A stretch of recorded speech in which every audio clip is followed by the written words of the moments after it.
Yeah, I've mentioned on a previous video clip that I posted on my YouTube channel that um, I plan to do a series of discussions on various films that I've seen in the past, and why I think that they're not suitable for Christians. Why I think they shouldn't be watched. I watched them just out of morbid curiosity, really. That was the reason why I watched them, and because as I've grown older, my mother was always quite strict about what sort of film she allowed in the house. But as as I grew older, I had to be separated from a lot because she had to go into hospital. I had to spend a lot of time away from her, and so I've watched a few things, but I don't think I should have that I don't think I should have watched. But I'm going to do a series of discussions on films. I'm not being hypocritical because I have seen these films, but I wouldn't make a habit of watching them. I think most people, but most people will have a film. For most people, there's a limit to what they can watch. But nearly everyone has watched a film at some time or other that they wouldn't watch, that they wouldn't make a habit of watching. They wouldn't want to watch it again. And this one is about Nightmare on Elm Street.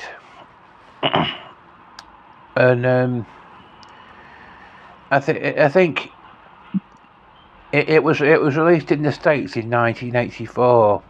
It might have not been released in Britain until the following year. I'm not sure about the dates of things, but it was directed by or produced or whatever by horror but I think it was directed by horror director Wes Craven.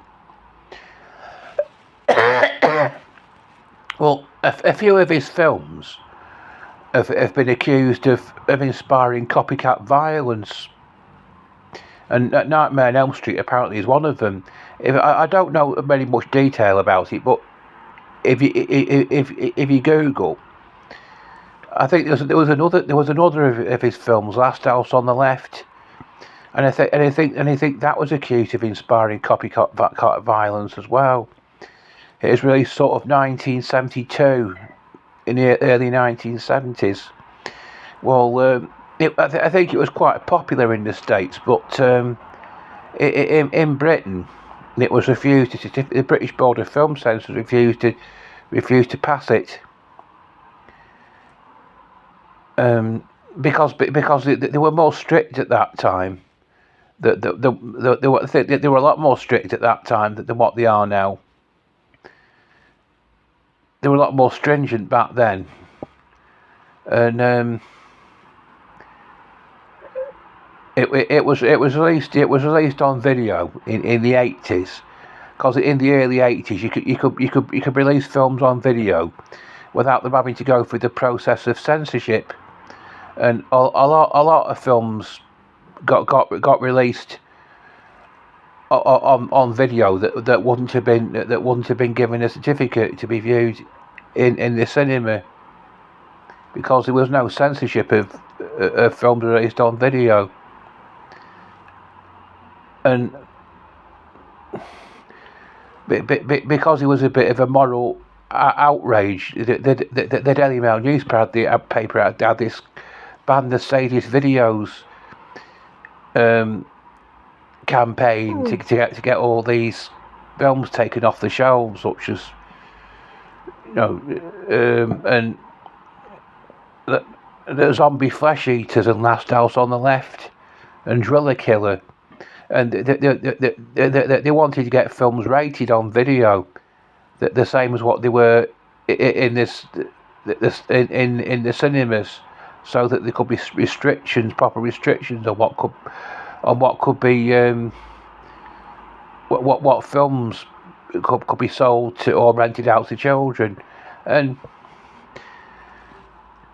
this last house on the left, it was released on video, but it was very soon put on the Director of Public Prosecutions list, and it was banned off the shelves for a very long time. Then the British Board of Film Censors allowed an edited version of it, and I don't know about. I think it might be allowed allowed on DVD.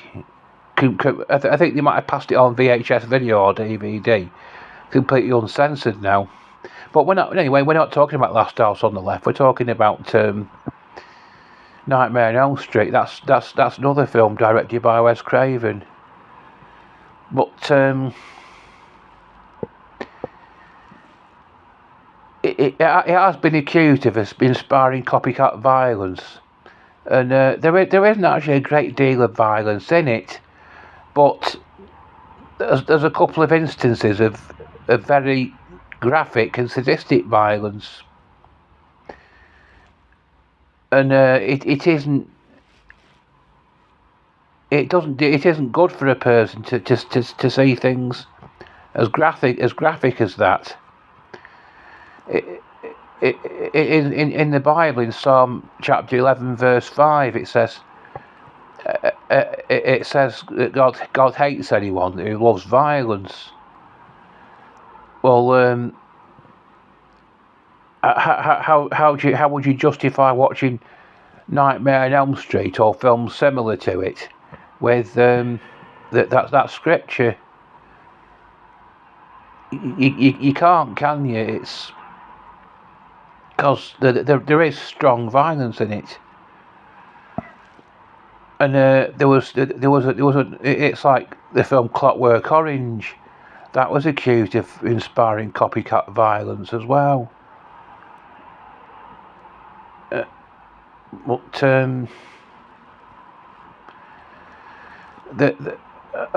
Nightmare on Elm Street, it's got an 18 certificate, and over 18 for films are sort of they're very much at they show the highest level of violence that can be depicted on screen. There might actually be less violence in them than the films with a lower rating, but it's more graphic, more explicit, it tends to be more gory, and it's harmful to a person to have a steady diet of that sort of thing. It's harmful. It's not good for you. Anyway, I'll be back soon with more. This isn't a review of. It's not a review of Nightmare on Elm Street. It's a discussion on why it isn't a suitable film for Christians. And I'll be back soon with more with discussions on other films. There's a few other films I'd like to discuss. Anyway, bye for now.